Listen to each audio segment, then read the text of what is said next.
First of all, of course, I have to thank Tom Harrison and Jan and all the organizers of the Herodotus Helpline for having me, and all the members this evening to hear and to join me with my try to explain a new approach to Herodotus, perhaps a new approach. I'm not so sure. It is my great pleasure and privilege to get the opportunity to present and to discuss some of my recent studies with you. When Tom invited me, he asked me to give a paper on Xerxes just in the context of my recent book. Of course, I like to do it, to take the opportunity to explain the idea of the book and to use the discussion for helping me to understand a quite complicated example. Thus, my paper will have two major parts. First of all, I will explain the general approach, and the second part will illustrate a more concrete example of Herodotus. Nevertheless, I please you to keep in mind that I'm not a Greek philologist, not a specialist in philology, but an ancient historian. And so I'm mainly interested in historical questions and the question how to use the information, the historical informations of Herodotus for understanding the events of the so-called Persian Wars. And therefore, I'm very thankful for every helpful comment of the philologist to comment and to correct my understanding. So let's start first of all with the general approach. Of course, the histories of Herodotus are one of or the most important source for the so-called Persian Wars. But the studies of the last few years intensified the question on the historiographic quality of Herodotus' report. Kai Rufing, Nino Loragi, Robert Rollinger, Josef Wiesehöfer, Matt Waters, and many other scholars brought up a lot of critical details which question the unscrutinized historical, so to say, truth described in the histories. Instead, they demonstrate the relation to and reflection of the early Peloponnesian War, the literary quality of the oeuvre, the handling of important political discourses, as for example, on constitutions, on democracy and monarchy, and something else, or the specific Greek and Athenocentric perspective, and so on and so on and so on. I think it is worth to remember and to be aware of a quite tendentious character of the histories. If we did not have Herodotus' oeuvre, we would know almost nothing about Xerxes' campaign in Greece, the battles of Cap Artemision, of Salamis and Plataea. The histories are certainly a highly detailed source we have on Xerxes in Greece, but they are overtly dominant for its interpretation, even in the later Greek and Roman literature. However, it is obvious that there are many different perspectives on the Greek wars of the Persians. Besides the Athenian view in various Greek polis, certainly existed local versions of the campaign as documented by the so-called Chronicle of Lindos, for example. And of course, there must have been an Eastern, so to say, official version of the Achaemenid great kings. We know from Philostratus in the Vita Apollonii 1.3 that Alexander III supposedly had seen tapestries illustrating the Battle of Salamis in the royal residence of Babylon. If this information is true, these illustrations obviously presented a completely different version of the battle and the campaign in Greece.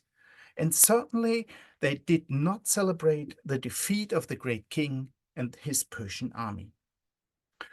And consequently, it does not wonder that no other source from the territory of the Achaemenid Empire, even not from Egypt, Asia Minor, or Judea, report on the Persian defeats of Darius and Xerxes. There is no reaction on these campaigns in Greece in any critical manner, not even indirectly in the royal inscriptions of the late Achaemenid great kings. In contrary, Xerxes I ruled for further 14 years as great king. Indeed, the legitimization and the ruling privilege of the Achaemenid dynasty have never been questioned until the conquest of Alexander III even not by other families of the Persian nobility, despite of the supposed epoch-making defeats of Darius I at Marathon and Xerxes I at Salamis, Plataea, and Mycale. Against this background, it is important to realize the Achaemenid perspective and its possible reflection in Greek literature, maybe particularly in the histories. If it does exist, it is crucial to put it in relation to the Greek view and to use its combination for evaluating the historical events. That means, in fact, the most difficult problem is to find a reliable source which reflects this Achaemenid view or this Achaemenid perspective. And just to be very clear, it is not the attempt or the approach to correct some Athenian or Greek views on these events, but just to put another approach besides all these other ways of understanding these events and the events of the Greek wars of the Persians. The only source which offer a direct access to Achaemenid self-perception and its official representation are the Achaemenid, in particular the Old Persian Royal inscriptions. Among them, there is a famous text from Xerxes I. This inscription, Xerxes Persepolis L, you should have got it perhaps as handout I sent to Tom this morning, just to have the text besides you. This inscription, Xerxes Persepolis L, is a nearly complete copy of the second part of the tomb inscription of Darius I in Nakshi-Rustam, called the Darius Nakshi-Rustam B text. Only the two final paragraphs directly addressing to the future young ruler in the Nakshi-Rustam B text is replaced in Xerxes Persepolis L by a final paragraph addressing a more general audience. In fact, the text presents a manifesto of the political and legal order under the rule of the Achaemenid great kings, and therefore is highly programmatic. This programmatic character is so important because Xerxes himself seems to have set up two copies of the particular text in the close environment of his royal residence at Persepolis. So let me introduce you to the text by a short overview of its content. In Xerxes Persepolis L, paragraph 1, a short introduction or a kind of preamble tells the main overall subject of the text, the wisdom and ability, Stratum uta Aruvastam, bestowed upon Xerxes by the god Ahura Mazda. This is the main topic of the whole inscription. The following text is then structured into two main parts, part A and P and B. The first part, A, from paragraph 2 to 6, deals with the first of the mentioned qualities, the wisdom, while part B, from paragraph 7 to 10, focus on the ability of the king, closed by paragraph 11 as addressed as something like a wishing formula. The first part, A, dwells on 5 aspects particularly shaping the royal quality of wisdom in detail, artificially built on one another, both by its content and by its literary composition. Just to see how it works. Sorry for that. Okay, here it is. The 5 aspects of wisdom can be headlined as follows. In paragraph 2 to 3, we have the main topic on the king of justice, followed in paragraph 3 by a chapter on the self-control of the king. Then we have in paragraph 4 a chapter dealing the care and punishment of the great king, and followed by paragraph 5 on a principle, a juridical principle, audiat et altera pars, and finally end with a paragraph on merit and wages of loyal followers and other persons in relation to the great king. The second part, B, on the royal ability, is explained by further 4 aspects. In paragraph 7, by the ability as a proof of wisdom by perception. Paragraph 8, the qualification of bravery of the kings, of the royal bravery. Paragraph 9, the victorious king as a good fighter in every aspect. Paragraph 10, then the dynastic, or in general, the perpetuation of legitimization, of royal legitimization. And then in paragraph 11, we have the wishing formula as an abrupt end of the whole program. Especially the first part is marked by a lot of legal features which confirm and define the royal legitimization by its legal character. In my opinion, this text has a special, so to say, and I know this is a very difficult and problematic word, so to say, a kind of constitutionalizing quality. I do not want to discuss this aspect today, but here the legal and juridical aspect of the Great Kingdom is crucial. So it doesn't wonder that the inscription deals first of all with the topic of the King of Justice. We know this topic from the Byzantine inscription of Darius I, which reflects exactly this topic in paragraph 63.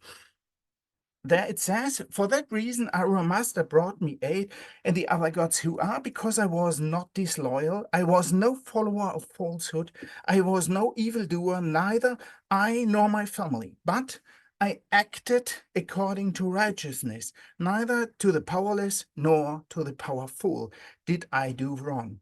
And the man who strove for my royal house, him I treated well, who did harm him I punished severely."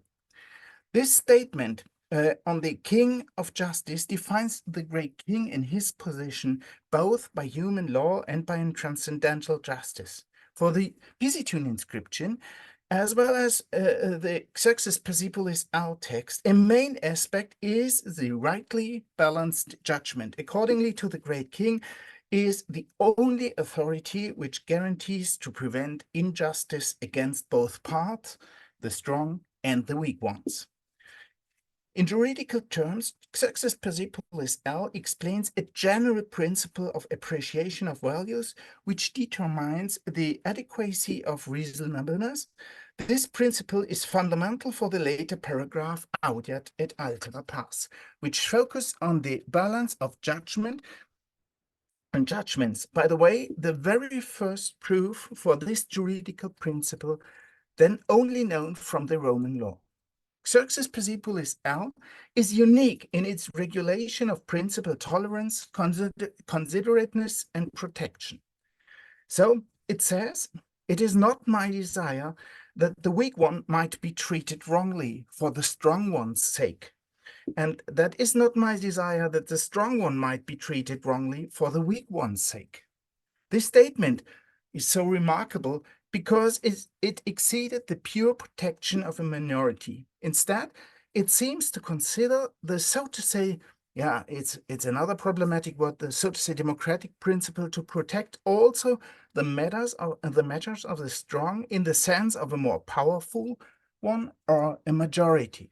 The protection of a minority is not allowed to dictate the interests of a majority or of the political powerful, that means to the responsible one. Furthermore, the text reflects, for a first time, the concept of a superior legal understanding, which also affects the position of the great king. At the same time, he is the warrantor of the legal balanced order. It is this quality of the balanced justice which stabilizes the internal imperial conditions. So the Susa inscription E of Darius I, another inscription from Susa, in paragraph 5 states, puts this aspect in concrete terms when it says, "I achieved it by the favor of our master that one does not strike the other at all, but everyone is on his place. The law, which is mine, they do fear, so that the one who is the stronger does not strike and destroy the weaker." In Xerxes Persepolis L, the paragraph of the King of Justice immediately turns to the topic of royal self-control, closely connected by the stylistics of the text. I tried to illustrate this, but I think it's too, it's not such a good picture to see all these details, but just to inform you that there are many stylistic and literary interconnections in this text, showing that the text themselves is not is highly composed in every line, so to say. The following text touches a new aspect, which essentially characterizes the royal quality of a balanced right judgment. Therefore, the paragraph explicitly explains at the beginning, in paragraph 3a, what is right, that is my desire. And then continues in the lines, paragraph 3, line 3, C to F, I'm not hot-tempered. Whatever occurs to me in a quarrel, I firmly hold back in my thinking. I'm firmly in control of myself. Formulated by a negative confession, the king explains the physical self-control and self-restraint of his emotions. Thereby, in his decision, he is not guided by emotions, but by rationality. Thus, the text relates to the juridical category defining an appropriate method and competence for verifying and applying the mentioned reasonableness. This aspect and its very clear expression for defining royal qualities and the expectations in a legal king is unique in the Achaemenid royal inscriptions and an essential difference to Assyrian or Babylonian examples, also concerning the topic of king of justice. It is evident that this particular paragraph of the Xerxes inscription defines the Achaemenid great king in a completely contrary way to Herodotus' description of Xerxes when he heard that the bridge crossing the Hellespont has been destroyed by a tempest. So I just try to put this into the picture. Okay, here it is. There in book 735 and the following paragraph, he says, but no sooner had the strait been bridged than a great storm swept down, breaking and scattering everything. When Xerxes heard of this, he was very angry and commanded that the Hellespont be whipped with 300 lashes and a pair of feathers be thrown into the sea. I have even heard that he sent branders with them to brand the Hellespont. He commanded them, while he whipped, to utter words outlandish and presumptuous. Bitter water, our master thus punishes you because you did him wrong, though he had done you none. Xerxes the king will pass over you, whether you want it or not. In accordance with justice, this is interesting, in accordance with justice, no one offers you sacrifice, for you are a turbid and briny river. He commanded that the sea receive the punishments and that the overseers of the bridge over the Hellespont be beheaded. It is remarkable that Herodotus, although giving a completely different picture of Xerxes and his emotional self-control, puts his story of Xerxes in the topic context of justice and reasonable punishment. I know that Robert Rollinger published another idea, which I believe in every part, that Herodotus puts up a very old Mesopotamian ritual of weapons washing in the water to take the sea, the upper sea, into possession. So this is a picture just behind this story of Herodotus and the story of Xerxes at the Hellespont. But besides these elements, these ritual elements, I think it is very important that Herodotus puts a contrary picture to the famous inscription of Xerxes with the self-control of emotions. Taking all together, Xerxes Persepolis L, the paragraphs 2, 3, 4, and 5 demonstrate a superior, not ideologized or religious, but legal understanding of what is wrong and right. The existence of such an abstract idea of justice, even in political matters, is only possible against the background of a detailed analysis. That means a debate on the institutional framework of the monarchic legal order. The enumeration of legal basic principles in the paragraph 3 to 5 is completed by a paragraph on merit and wages as positive perspective for loyal followers. Paragraph 6 says, what a man achieves or brings according to his powers, by that I become satisfied. And it is very much my desire, and I am pleased and give generously to loyal men.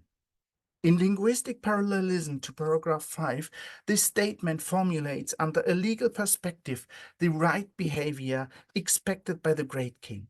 According to this legal system, he accepts the corresponding service of the loyal man, the bandaka in old Persian texts. The appropriate correctness is confirmed by the satisfaction of the great king. That means these lines deal with compliance and effect of right actions. The royal accountability in mind, the Achaemenid great kingship is not absolutistic, a tyranny or despotism as the Greek sources used to describe it, but seem to remember a kind of, once again, very problematic word, constitutionalizing monarchy. The right balance and the appropriateness are core principles defining the quality and competences, so to say, the legitimization of the Achaemenid great king in general. According to the second part of Xerxes Persepolis L, these mental qualities are proved by the physical ability of the great king. So the second part of the inscription defines the great king as a good hunter, a good warrior, and a strong fighter. This part is introduced as a result of the mental qualities and addressed to an audience at the royal court, and, this is very important, in the battlefield. So the paragraph 6 and 7 emphasize, of such a kind are my intelligence and command. So he explains the result of the first part. When you shall see or hear what has been done by me, both at court and in battle, that is my ability, in addition to thinking and intelligence. The royal domination and the fight against disorder, rebellion, or falsehood is clearly emphasized by the image of the great king as a good fighter. So paragraph 8 says, moreover, this is my ability, that my body is strong, and that as a battle fighter, I am a good battle fighter. At once, my intelligence stands in its proper place, whether I see a rebel before me or not. Both by intelligence and by command, at that time I regard myself as superior to panic when I see a rebel before me, just as when I do not see one.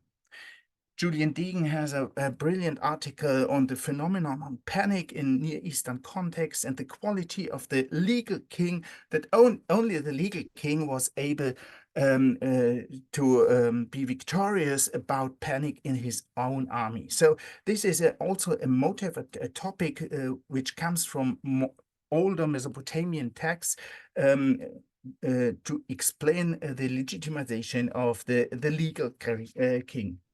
The image of the great king as a good battle fighter is exemplified by the topic motifs well known from iconographic representations of the great king. So, for example, by coins and seals of the Achaemenid time. In this way, the inscription emphasizes as royal qualities in consequence to the intellectual competences. In paragraph 9, I'm fervent in counterattack with both hands as well as with both feet. As a horseman, I am a good horseman. As a bowman, I am a good bowman, both on foot and on horseback. As a spearman, I'm a good spearman, both on foot and on horseback. To take this part together, the inscription programmatically presents a general definition of the qualities how a great king has to be. These qualities characterize a good ruler, qualify his behavior and action, and last but not least, thus legitimize the ruling king in his position. This is an important fact for the young Xerxes, who just has defeated in 484 two rebellions in Babylonia against Bel-Shimani and Shamash-Eriba, and the further one in Egypt, maybe an additional fourth one in Judea. In the following regnal years, from 486 to 484, Xerxes gained control of the inherited empire, established his position as new great king at the royal court, and now has to prove his ability and competence, or speaking with his own words, both at court and in battle, has to show his ability in addition to thinking and intelligence. Because of the programmatic character of the inscription Xerxes Persepolis L to define the Achaemenid great kingship, it seems to be suitable to be a template for an Achaemenid perception of the Greek campaign, to bring in an Achaemenid perspective on which Xerxes was able to stage as legal and right great king in the battle. In this context, it is very significant that Xerxes himself presented this text by 2 copies in the direct environment of his court, the residence of Persepolis, and thus addresses directly to the court society of his environment. However, it is a question if there is a reflex on this Achaemenid perception even in Herodotus, in particular, including in and adapting to the specific literary concept and narrative of the histories. Or to put it in another way, it has to be studied if the royal principles discussed in Xerxes Persepolis L have been staged by Xerxes on the campaign to Greece, and maybe this could be the Achaemenid perspective. However, in my opinion, this template of the programmatic Xerxes inscription could offer a persuading approach to this missing Achaemenid royal perspective. Certainly, it is a basic question if Herodotus could have known this royal self-definition and the ruling principles, and if Herodotus used ancient Near Eastern information in principle. In fact, many scholars demonstrated in the last few years that there are many elements of ancient Near Eastern literature in the histories. Robert Rollinger's article on the kneeling horse of Darius is a particularly impressive example, as well as Josef Wiesehöfer's paper on the throne of Xerxes at Salamis, the reflection on the Hittite Shapuchi ritual shown by Irene Huber for the dreams of Xerxes and by Rahim Shahigan for the killing of Smerdis. Johannes Haubold demonstrated in his book Greece in Mesopotamia that there was a long-lasting tradition of motivic exchange, reaction, and communication, as he calls it, between Greek and Mesopotamian literature from archaic time onwards. Haubold clearly pointed out that this form of correspondence, as he called it, concerning literary motifs has nothing to do with the process of copying or adaptation. In contrary, it illustrates the need to gain control over specific narratives and thus its prerogative of interpretation. So, the literary connectivity, the personal experience of Herodotus coming from a Carian city in the Achaemenid Empire, and the increasing number of examples in the histories make it probable that Herodotus used informations from the ancient Near East in regular and was able to know the royal principles on the quality of kingship officially published by the Achaemenids and Xerxes in particular. The great number and regularity of a, so to say, Persian perspective become visible in Greek literature in general and in the histories of Herodotus in particular. They seem to indicate that these relations are neither by pure accident nor in any way associative to a general Oriental context. Instead, this seems to illustrate a kind of system or concept to reflect specifically Eastern, in concrete Achaemenid Persian forms of presentation and representation. To recognize these Achaemenid Persian versions is part of a basic intention Herodotus explains when he says in Herodotus 7.150, to legein ta legomenai, to set down that which is told. According to this, we have to realize the basic concept Herodotus himself indicates at the very beginning of the histories. He says in the Proemium, just to deal the next point, so that things done by man not be forgotten in time, and that great and marvelous deeds, some displayed by Hellenes, and some by the barbarians, not lose their glory. Yeah. And according to this principle, it doesn't wonder that Herodotus starts his report about the conflict between Greek and Persians with a supposedly Eastern versions. The Persians, learned men say that the Phoenicians, and so on and so on. Although the historicity of this version is quite questionable, it is a significant marker for the essential structure of the oeuvre. The other perspective, information and reports of the Eastern context are always involved from the very beginning through the end. Just to remind the Macistes episode at the end of the histories, or the report on the so-called birthday of the king, the Tykta, also at the end of the histories. And they also play always a role, even if not on the first view, literally on the first level, or as a preferred version, Herodotus tells us. Now, let me turn to the second part and focus on a more concrete example from the beginning of the campaign in Greece. In Macedonia, on the border of the Achaemenid Empire, the army of Xerxes met up again with a fleet anchored at the mouth of the Axios near the city of Therma. Please excuse a short remark on this situation. Here, Xerxes is not only at the very borderline of his empire, ready to enter hostile territory. The whole campaign of Xerxes was also organized as a combined and coordinated action of army and fleet. In regular distances, 5 times on the way to Athens, the army forces and the fleet and the navy of Xerxes met at common gathering places at Abydos, Doriscos, Therma, at the Malian Gulf, and at Piraeus. Under logistic aspects, it was an extraordinary performance to organize this coordination in a hostile territory. And just to remember, Alexander III was not able to realize it for his march back from India through Gedrosia. Secondly, these events Herodotus only reports on in detail for the meeting at Doriscos were characterized by large military parades of the army and the navy, in which the great king inspected his troops and let them count. However, there are other examples documenting the regularity of the procedure, as for example at the Gulf of Malia, when Herodotus gives a much shorter army list in 7.184.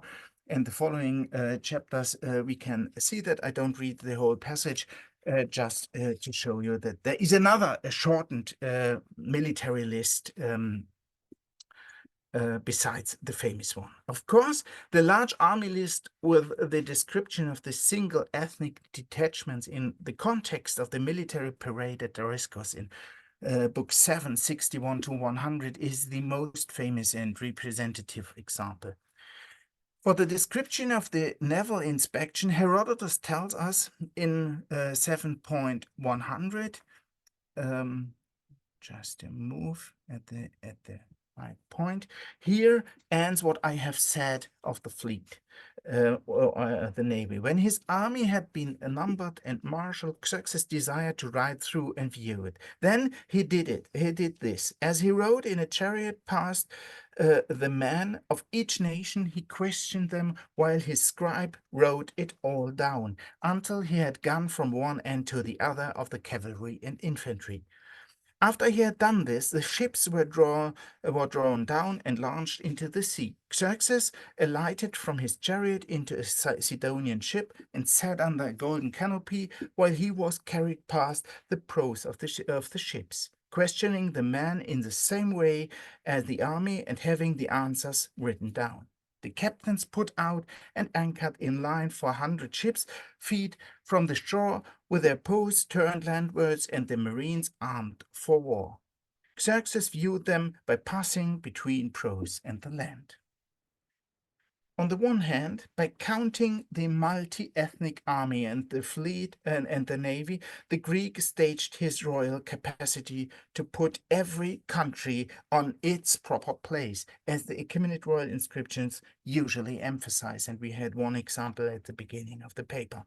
Moreover, the counting of the troops might have been a part of a T-speed and Achaemenid tradition, pointing out the nearly uncountable troops of the king in the battlefield. So the famous Cyrus cylinder says in line 16, His vast army, whose number like water of the river cannot be known, marched at his side, fully armed. However, Xerxes' practice of counting the troops seemed to have set new standards when, at the end of the Achaemenid Empire, Curtius Rufus tells us about Darius III. Accordingly, having encamped before Babylonia, he, that means Darius III, made a display of all his forces, in order that they might enter upon the war with a greater confidence, and having built a circular enclosure capable of counting a throng of 10,000 armed men, he began to number them as Xerxes has done, Xerxes exemplo. From sunrise to nightfall, the troops entered the enclosure as they had been told of. Then, when sent out, they filled the plains of Mesopotamia, an all but innumerable mass of cavalry and food, which gave the appearance of being greater than it actually was according to the number. Against this background, the military meetings were great events for the staging of the king, with a lot of symbolic power, in particular when the parades were supplemented by the Greek auxiliary troops constantly arriving and being incorporated into the Persian army. So, for the inspection of at the Gulf of Malia, Herodotus in 7.185 also reports on the large number of Greek allies supporting the king's army. As regards the land armies supplied by all the nations, Thracians, Paeonians, Ordoi, Bottiaoi, Chalcidians, Brygians, Pierians, Macedonians, Piraebi, Aenianes, Dolopes, Magnesians, Achaeans, dwellers on the coast of Thrace. Of all these, I suppose the number to have been 300,000. Besides its symbolic character and the staging of royal political ideology, it is a core aspect of the events at the Thermian Gulf that the great king managed to illustrate the synchronism of naval and army actions. But on the march through Mygdonia to Thermia, however, mountain lions attacked the Persian army camp, killing some camels but sparing the other draught animals and humans. Apart from a few explanations about the occurrence of the lions in the region between the Axios and Nestos rivers, Herodotus let the anecdote lead to a question without discussing the answer. So he says in 7.124.5, I wonder what prevented the lions from touching anything but the camels, creatures which they had not seen and had no knowledge of until then. In the Greek narrative, Herodotus' question initially seems to suggest divine providence or natural resistance to the foreign invaders. In a Persian reading, however, the attack of the lions belongs to the meaningful theme of the royal hunt. The fight with the lion, as depicted in many Persian seals, and particularly prominently in the seal of Darius I, was not only a privilege of the great king, but also an expression of his rule as a whole.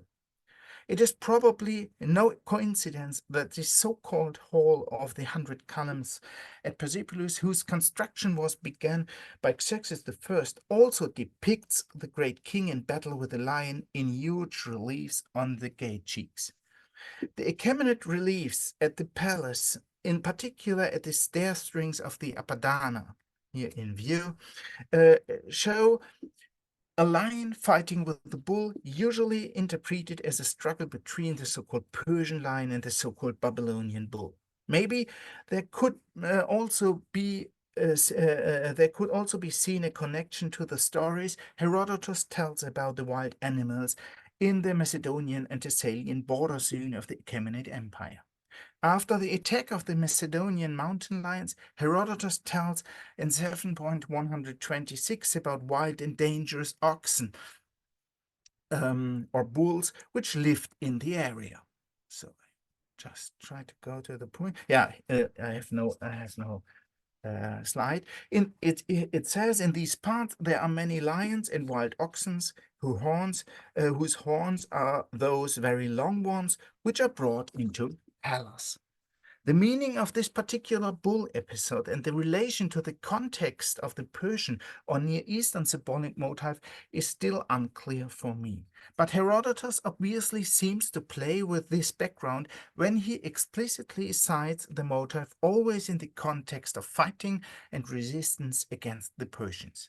So the Pythia at Delphi gave an oracle to the Spartans concerning the mission of Leonidas at the beginning of the war, which seems to be related to the hunting episode of Therma and to the Near Eastern motifs when she says in 722, for you, inhabitants of wild-wayed Sparta, either your great and glorious city must be wasted by Persian men, or if not that, then the bound of Lacedaemon must mourn a dead king from Heracles' line. The might of bulls or lions will not restrain him from opposing strengths, for he has the might of Zeus. In Achaemenid ruling ideology, the great king was not only a strong fighter or a good gardener, but also a good hunter. This also harks back to an old Assyrian and Babylonian royal motif showing the king's power and competence. A passage from Plutarch's biography of Alexander in 40.3 shows how effectively this motif was also anchored in Greek literature. It says, accordingly, he exerted himself yet more strenuously in military and hunting expeditions, suffering distress and risking his life, so that a Spartan ambassador who came up with him as he was bringing down a great lion said, "Nobly indeed, Alexander has struggled with the lion to see which should be king." This hunting scene Craterus depicted at Delphi with bronze figures of the lion, the dogs, and the king engaged with the lion, and himself coming to his assistance. Some of the figures were molded by Lysippus and some by Leochares. However, Herodotus explicitly does not describe Xerxes hunting the Macedonian mountain lions, but seems to imply a reaction of the great king on this attack. In any case, the historicity of the event is difficult to prove. In fact, Herodotus uses the anecdote to turn its symbolic content against Xerxes. In the story, it is the lions that supposedly hunt down the king and attack him in his camp, without the reaction to this being explained. If a lion hunt took place in this area at all, then the great king probably used this opportunity to stage himself with and in front of his court in the border area of his empire, in accordance with Achaemenid ruling ideology. In this way, he was able to show himself to be a good fighter without being involved in a warlike engagement himself. The risk of the king falling in battle and leaving the realm without a legitimate ruler was disproportionately high, as Josef Iserhöfer clearly pointed out. By hunting, however, the great king was able to prove himself personally in fight or battle-like situations of his campaign, but without being involved in direct enemy contact. The battle, so to say, the battle with the lions in the area of Therma could be understood all the more as a parable to the quality of the great king as a good battle fighter in the sense of Xerxes Persepolis L, paragraph 8. So far, it is only the lions who have stood in the way of Xerxes in battle. In fact, this seems to pick up a motif from Mesopotamian literature in which the enemies were depicted as animals, classifying them as quasi-demonic beings in opposition to the king as a hunter, as Simonetta Ponkia formulated it. This reason to make sense against the background of events happened at the very beginning of the campaign, but presented by Herodotus in different chapters of large distance. Sorry, I have to check. Yeah. In Herodotus 7.145, he reports that Athenian spies came to the residence and army camp of Xerxes at Lydian Sardes for recognizing the military strength of the hostile forces. When the spies were detected and captured, Xerxes let them show his troops and then sent them back home. Obviously, the great king demonstrated in this situation his juridical power of life and death. At the same time, this royal decision affected military reactions in Greece. Approximately at the same time, the Greeks formed up the first line of defense at the Tempe Pass between the Olympus and Ossa mountains, nearby or nearly the region where the lion attack took place. Much later, Herodotus reports in Book 11, it's 11.2.5, that 10,000 hoplites were sent out, accompanied by Thessalian cavalry under the command of Synetos and Themistocles. According to Herodotus 7.173, it was the advice of the Macedonian king Alexandros I, the son of Amyntas, which led Themistocles and his troops give up this strategically important position and to withdraw to the middle of Greece. But Ephorus, at Diodorus in Book 11.2, gives another explanation. The decision of the Athenian detachment was affected by the news on the Persian forces brought by the spies from Sardis. In accordance to the Macedonian lions at the Tempe Pass, the Spartan lion Leonidas at the other pass defense at the Thermopylae faced the Persian army. Here too, only the lion realized the fight against the Persians. This interpretation seems to be quite provocative because it implies Herodotus on the one side criticizing the Macedonian king Alexandros, who was a vassal and philos of the great king, denying to resist against the Persian army on its way to Greece. On the other side, Herodotus seems to present a pro-Spartan version critical to the efforts of Athens and Themistocles in particular, defending Greece with a supposedly pan-Hellenic understanding. But furthermore, the Macedonian lion anecdote in Herodotus has another, more concrete reference to the battle fight, taking the synchronism of the naval and the army actions into account. When the Persian fleet left Therma, 10 swift sailors had sailed ahead to Skiathos, surprisingly defeated the Hellenic vanguard there and captured a Thracian ship. Herodotus reports on this in 7.180. He said the ship of Thracian, of which Praxinus was captain, was pursued and straightway captured by the foreigners, who brought the best of its fighting men and cut his throat on the ship's prow, thinking that the sacrifice of the foremost and fairest of the Greek captives would be auspicious. The name of the sacrificed man was Leon, and it was perhaps his name that he had to thank for it. So, Herodotus does describe a royal lion hunt, albeit closed in the battle of the fleet and the capture of the Greek enemy. The attack by the Macedonian mountain lions is a stylistic anticipation of the theme in which Herodotus mirrors the parallel structure of the entire campaign on land and at sea. The fact that in this case the lions attack the great king instead of him chasing the animals could be an indication of a symbolic reversal in the rest of the narrative.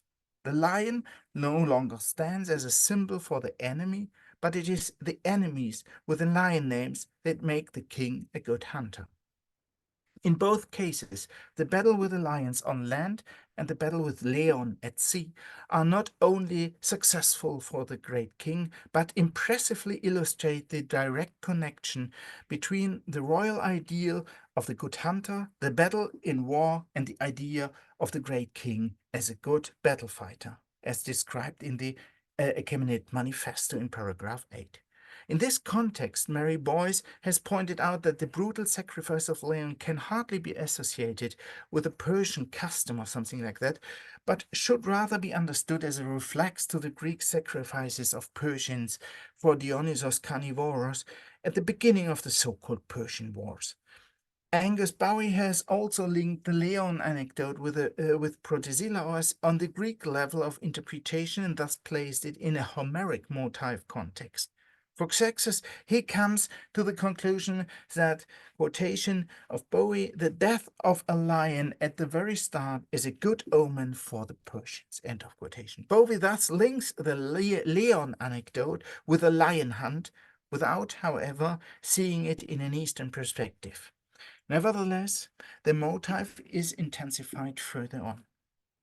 The thematic introduction of the lion attack at Therma is followed by the lion hunt at sea, which ends with the execution of Leo. In the next section of the Persian march, we find at Thermopylae the corresponding example on land with the victory and punishment of Leonidas. In this case, too, the Spartan king is condemned by Xerxes, being impaled post-mortem. Once again, we find the great king in a situation of jurisdiction and royal punishment. Indeed, when the impalement is seen as a royal privileged punishment of rebels, the decision of Xerxes has to be understood in maybe a quite traditional Achaemenid context. Therefore, parallels to the punishment of the so-called liar kings by Darius I, described in the BC2 inscription, are quite probable, but certainly not sure. The victories of Leo over Leon and Leonidas could hardly better illustrate the image of the great king in battle with a lion in practice. Herodotus underlines this even further with an oracle by the Delphic Pythia, which she is said to have given to the Spartans prior to the undertaking, and which already announces the death of King Leonidas. The Pythia uses an image that undoubtedly refers back to the hunting episode of Therma, saying, for the enemy will not withstand the courage of bulls, of lions, strength against strength, Zeus is his courage, and so, as I say, nothing will resist until he destroys either city or king. Herodotus makes the reference of the lion's courage to Leonidas, king of the Lacedaemonians and grandson of the Spartan Leon, once again a Leon, obvious when he mentions it a little later in 7.225. He says, but this mount lies at the entrance, it means the entrance of the pass, where the stone lion now stands in Leonidas' honor. End of quotation. Once more, the combination of lions and bulls in the battle against the great king also clearly refers to the lion-bull group in the reliefs of the palace at Persepolis. This motif, the battle with lions, is anchored in the Eastern iconography of rulers, in whose older tradition the relief depictions of Persepolis undoubtedly stand. Furthermore, it is the famous seal, once more, of Darius I showing the king in exactly this action. Herodotus takes up the lion motif even further in 7.205. There, the army of the Thebans, which Leonidas had enlisted against their will to fight at Thermopylae, was also led by a certain Leontiades, son of Eurymachus. Because the Thebans had probably originally supplied the great king with earth and water, that means had actually made an agreement with him, they surrendered to the Persian troops. Those who were not killed in battle were punished by the great king as rebels. Most of them were branded by Xerxes' command with the king's marks, starting with the general Leontiades. Leon, Leonidas, and Leontiades are the three leaders of the Greeks who lose the battle against the great king at sea and on land, and are captured, killed on Xerxes' express orders as rebels.